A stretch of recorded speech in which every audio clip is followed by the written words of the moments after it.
स्वागत है एक बार फिर से आप सभी साथियों का दृष्टि पीसीएस के स्पेशल करंट अपडेट प्रोग्राम में। मैं हूं सलमान और आज हम जिन उन सवालों के ऊपर चर्चा करेंगे जो कि बनाए गए हैं ऐसे महत्वपूर्ण खबरों के ऊपर जो कि बीते हफ्ते सुर्खियों में रही, यानी कि वह खबरें जो कि आपके प्रश्न पत्र के लिहाज से आप सभी के लिए आगामी परीक्षा में महत्वपूर्ण हो सकती हैं। तो उन्हीं खबरों के तर्ज पर बनाए हुए सवालों के ऊपर चर्चा करेंगे। न केवल हम सवालों के ऊपर चर्चा करेंगे बल्कि उनसे संबंधित कोई महत्वपूर्ण तथ्य या कोई सूचना है तो उसके बारे में भी हम लोग चर्चा कर लेंगे। तो एपिसोड की शुरुआत करते हैं मानचित्रों से। जैसा कि आप सभी यहाँ पर देख सकते हैं कि भारत का मानचित्र यहां पर प्रदर्शित किया गया है और आप सभी यहां पर देख सकते हैं कि यह वाला जो पोर्शन है यह पाकिस्तान के साथ साझा हो रहा है, यानी कि यह अंतरराष्ट्रीय सीमा है। आप सभी को यहां पर यह बताना है कि राजस्थान के वह कौन कौन से जिले हैं और साथ ही साथ पंजाब के वह कौन कौन से जिले हैं जो कि पाकिस्तान के साथ अपनी सीमा को साझा करते हैं। इसका उत्तर आप सभी कमेंट सेक्शन में देंगे। आइए देखते हैं कि इस एपिसोड के पहला सवाल क्या बनाया गया है।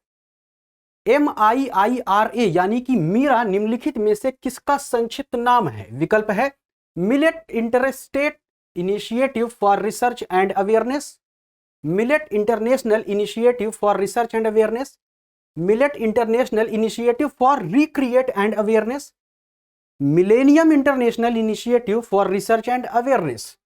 तो इसका क्या सही उत्तर होगा?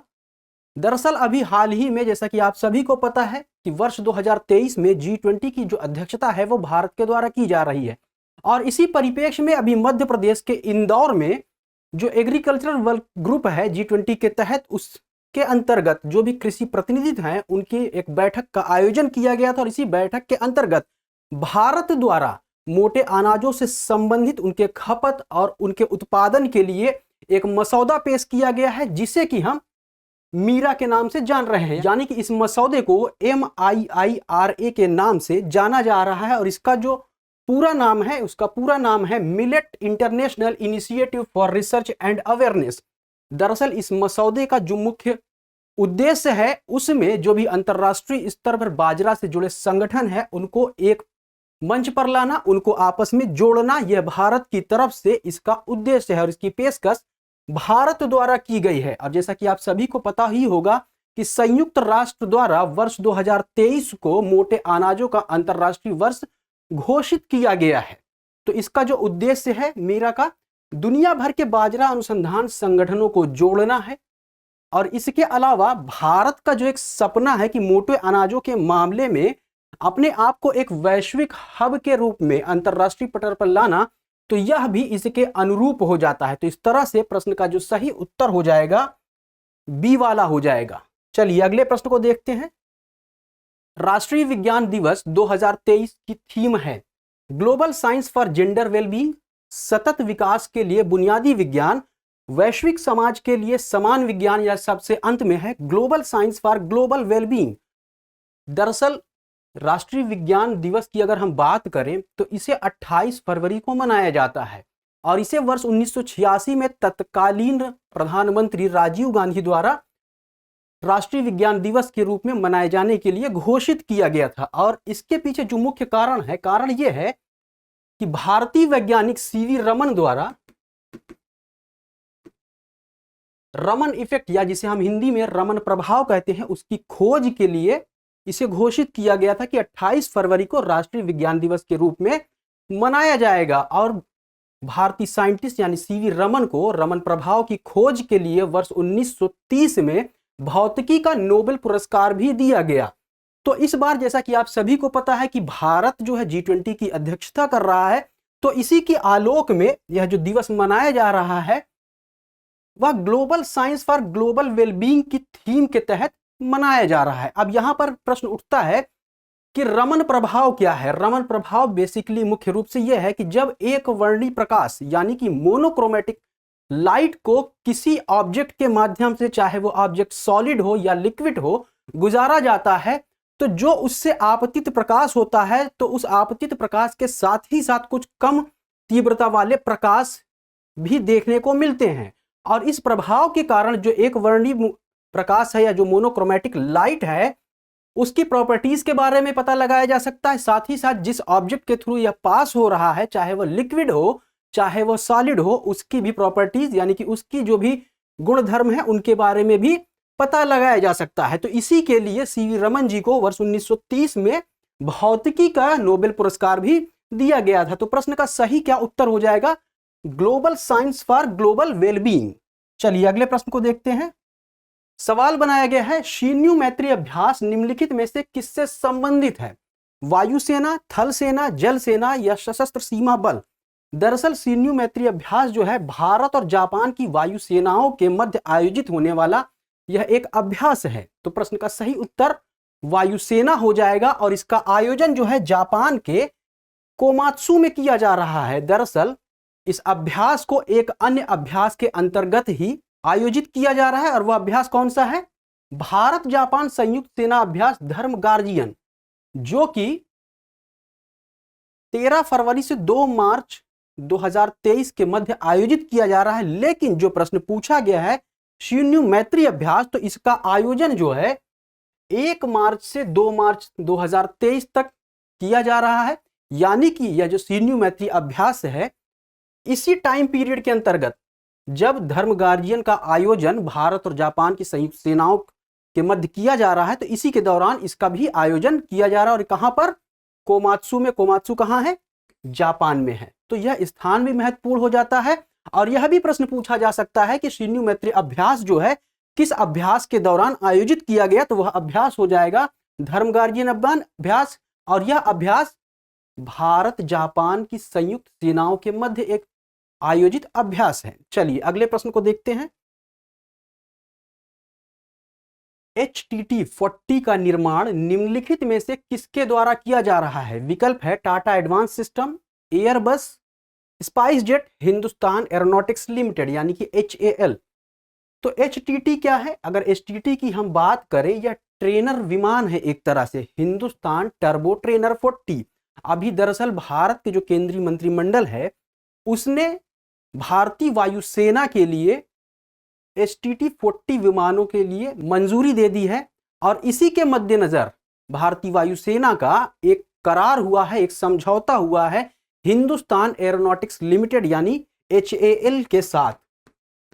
यानी कि यह जो HTT-40 विमान है, ट्रेनर विमान है, इसका निर्माण और विकास जो है हिंदुस्तान एरोनॉटिक्स लिमिटेड के द्वारा किया जा रहा है। तो प्रश्न का सही उत्तर डी वाला हो जाएगा। इससे संबंधित थोड़ी सी अगर मोटी मोटी बातों को देखें तो सबसे पहले हम इसके चित्र को देखें। कुछ यह इस तरह से दिखता है और इसमें जो है 56% जो भी सामग्री इसके निर्माण में इस्तेमाल लाई जाएगी वह स्वदेशी सामग्री होगी। यानी कि इसमें स्वदेशी निर्माण को भी बढ़ावा देने की बात कही जा रही है।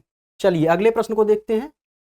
सवाल है बिजनेस 20 या B20 क्या है? विकल्प है G20 का एक आधिकारिक संवाद फोरम, SCO का एक आधिकारिक संवाद फोरम, G7 का एक आधिकारिक संवाद फोरम या यूनेस्को का एक आधिकारिक संवाद फोरम। दरअसल बिजनेस 20 या B20 जो है G20 का एक आधिकारिक संवाद फोरम है और इसका आयोजन अभी हाल ही में आइजॉल मिजोरम में किया गया है। इसके अंतर्गत पूर्वोत्तर क्षेत्रों में इस तरह के 4 सम्मेलनों का आयोजन किया जाना है और उनमें से यह दूसरा था।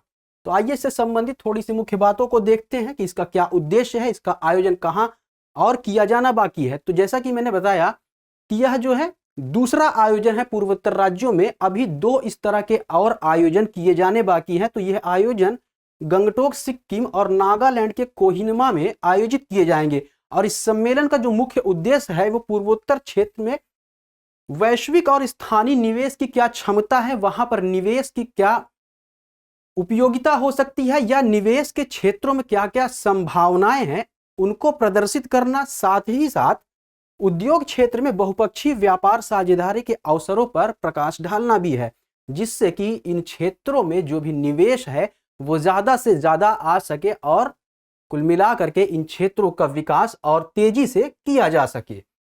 तो इस तरह से प्रश्न का जो सही उत्तर हो जाएगा ए वाला हो जाएगा। यहां पर आप सभी को एक होमवर्क करना है।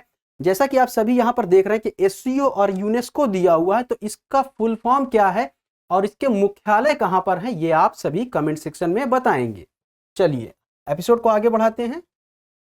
सवाल बनाया गया है पोर्टर पुरस्कार 2023 भारत सरकार के किस मंत्रालय को प्रदान किया गया है? विकल्प है उद्योग मंत्रालय, स्वास्थ्य एवं परिवार कल्याण मंत्रालय, सूचना एवं प्रौद्योगिकी मंत्रालय या संस्कृति मंत्रालय। दरअसल पोर्टर पुरस्कार जो है एक अमेरिकी वैज्ञानिक ई पोर्टर के नाम पर दिया जाता है और इसके अंतर्गत केंद्रीय स्वास्थ्य एवं परिवार कल्याण मंत्रालय को यह पुरस्कार वर्ष 2023 का दिया गया है।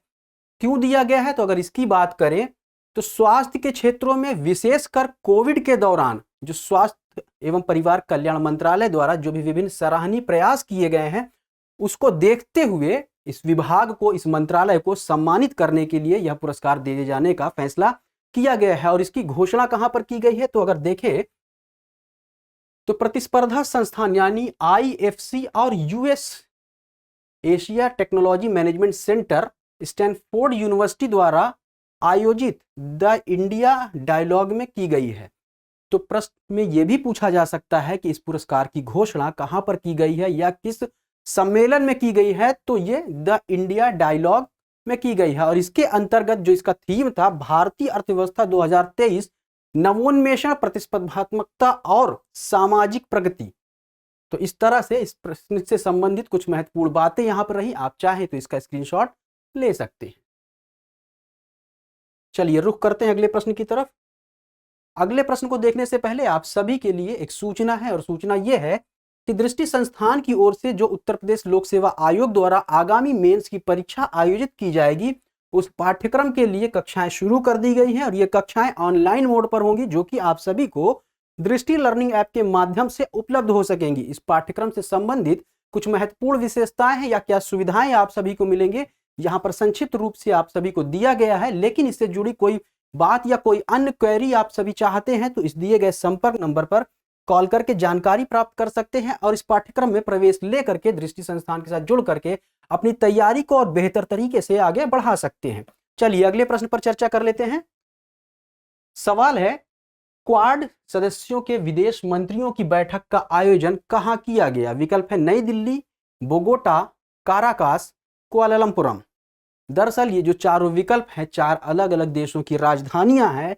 नई दिल्ली के बारे में तो आपको पता है कि ये भारत की राजधानी है। तो एक होमवर्क आप सभी को यहाँ पे करना है कि जो तीन विकल्प अन्य दिए गए हैं आप सभी को ये बताना है कि यह किन किन देशों की राजधानी है। तो इस प्रश्न का जो सही उत्तर हो जाएगा ए हो जाएगा, नई दिल्ली हो जाएगा। क्वाड सदस्यों के दरअसल जो अभी विदेश मंत्रियों की बैठक का आयोजन किया गया है वो भारतीय विदेश मंत्री की अध्यक्षता में यानी कि एस जयशंकर की अध्यक्षता में इसका आयोजन किया गया है। अगर क्वाड की बात करें तो इसे क्वाड्रिलेटरल सिक्योरिटी डायलॉग के नाम से जाना जाता है और इसके अंतर्गत 4 राष्ट्र शामिल हैं जिसमें संयुक्त राज्य अमेरिका, भारत, ऑस्ट्रेलिया और जापान शामिल है और इसका गठन वर्ष 2017 में किया गया था। क्यों किया गया था? इसके पीछे का जो मुख्य उद्देश्य था एक मुक्त, खुले, समृद्ध और समावेशी हिंद प्रशांत क्षेत्र के लिए कार्य करना। यहां पर यह बात महत्वपूर्ण हो जाती है। सीधे सीधे क्वेश्चन इसलिए भी पूछा जा सकता है कि क्वाड किस क्षेत्र में कार्य करने के लिए गठित किया गया था? तो हिंद प्रशांत क्षेत्र।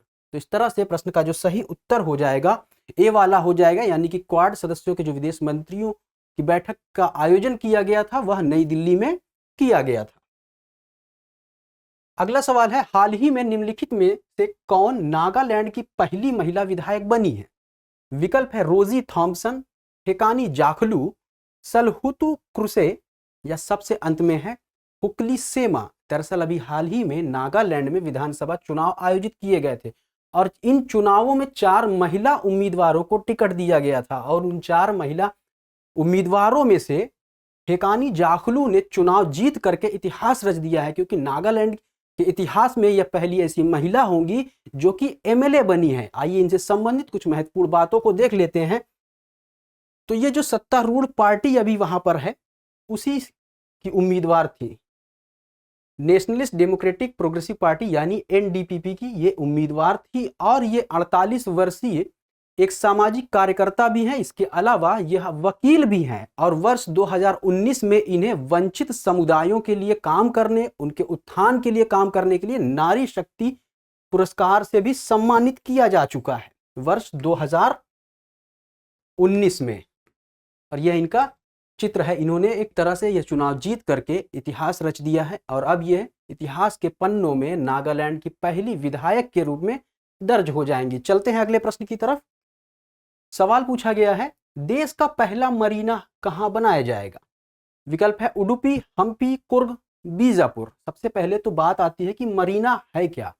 मरीना मुख्य रूप से छोटी नावों द्वारा निर्मित एक तरह से पर्यटक स्थान होता है जहां पर कोई भी व्यक्ति या कोई भी पर्यटक जा करके आनंद ले सकता है। और अभी हाल ही में कर्नाटक के पर्यटन विभाग द्वारा एक आयोजन किया गया था जिसके अंतर्गत कर्नाटक के 7 आश्चर्य समारोह में कर्नाटक के मुख्यमंत्री द्वारा देश के पहले, यहां पर यह बात ध्यान देने योग्य है, ना कि राज्य के पहले बल्कि देश के पहले मरीना निर्माण की घोषणा की है। और यह कहां पर निर्मित किया जाएगा, यह कर्नाटक के उडुपी जिले के बिंदूर नामक स्थान पर इसका निर्माण किया जाएगा। और यह एक छोटी और नौकाओं आदि के जरिए एक अलग तरीके से आनंद लेने के लिए डिजाइन किया गया एक पर्यटक स्थान होगा, जो कि अन्य बंदरगाहों यानी कि जो वाणिज्यिक बंदरगाह होते हैं उनसे यह अलग होगा, जहां पर तमाम आरामदायक सुविधाएं मौजूद होंगी और यहां पर आरामदायक पर्यटन को भी विकसित किया जाएगा। तो इस तरह से प्रश्न का जो सही उत्तर हो जाएगा ए वाला हो जाएगा, यानी कि उडुपी। उडुपी में कहा, बिंदूर। तो ये परीक्षा के मद्देनजर महत्वपूर्ण हो सकता है क्योंकि यह राज्य लेवल का नहीं बल्कि देश का पहला मरीना होगा, तो आप इस स्थान का नाम जरूर ध्यान रखें। चलिए अगले प्रश्न पर चर्चा करते हैं।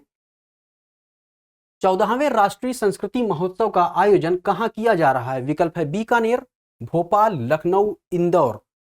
तो 14वें राष्ट्रीय संस्कृति महोत्सव का आयोजन जो है केंद्रीय संस्कृति मंत्रालय द्वारा राजस्थान के बीकानेर में आयोजित किया जा रहा है। बीकानेर में एक स्टेडियम है कर्ण सिंह, यहीं पर इसका आयोजन किया जा रहा है। इसके पीछे जो मुख्य उद्देश्य है उसमें भारत की जो सांस्कृतिक धरोहर है उसको संरक्षित करना, उसको बढ़ावा देना और उसे लोगों में अधिक लोकप्रिय करना इसका मुख्य उद्देश्य है। इसी के चलते इस प्रोग्राम के अंतर्गत जो भी भारत के सांस्कृतिक विरासत से संबंधित लजीज व्यंजन है या जो भी अन्य कार्यक्रम है, जो भी अन्य धरोहरें हैं भारत को, उनको एक मंच पर लाने का यह एक अनूठा प्रयास है। और इससे संबंधित देश के जो भी विभिन्न कलाकार हैं वो यहाँ पर एकत्रित होकर के विभिन्न कार्यक्रमों का आयोजन भी कर रहे हैं। और यह जो प्रोग्राम है यह 9 दिवसीय प्रोग्राम है, यानी कि यह प्रोग्राम 9 दिनों तक चलने वाला एक सांस्कृतिक उत्सव है। तो प्रश्न का जो सही उत्तर हो जाएगा ए हो जाएगा, यानी कि बीकानेर। अगला सवाल है कोबरा वॉरियर अभ्यास का आयोजन कहां किया जाएगा। विकल्प है कजाकिस्तान, तुर्कमेनिस्तान, जापान या ब्रिटेन। दरअसल कोबरा वॉरियर जो है एक वायुसेना से संबंधित या हवाई अभ्यास है जो कि ब्रिटेन में आयोजित किया जा रहा है। यहाँ पे भारत और ब्रिटेन के साथ साथ विश्व के अन्य कई राष्ट्र की एयरफोर्स या वायुसेनाएं भाग ले रही हैं। और इसका आयोजन जो है 6 से 24 मार्च 2023 तक ब्रिटेन में रॉयल एयरफोर्स के वेडिंगटन एयरफोर्स बेस में किया जा रहा है। तो ये स्थान महत्वपूर्ण हो जाते हैं क्योंकि परीक्षा में कभी कभी सीधे सीधे स्थान ही पूछ लेता है।